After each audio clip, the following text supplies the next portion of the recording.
علی ایک 8 سال کا بہت ہی ذہین اور تمیزدار بچہ تھا۔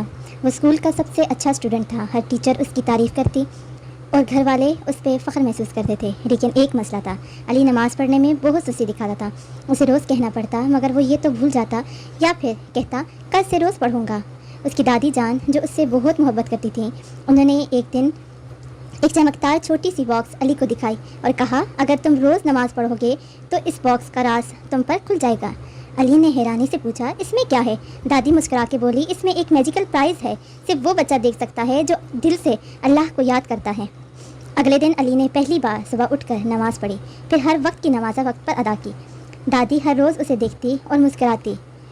ایک ہفتہ گزرا تو دادی نے کہا اب وقت آ گیا ہے باکس کھولنے کا۔ علی نے باکس کھولا تو اس میں ایک روشن نور تھا، جیسے چاند چمک رہا ہو۔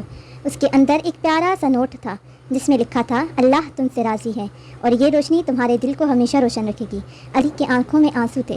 اسے سمجھ آ گئی تھی کہ سب سے بڑا پرائز اللہ کا قرب اور اللہ کی محبت ہے۔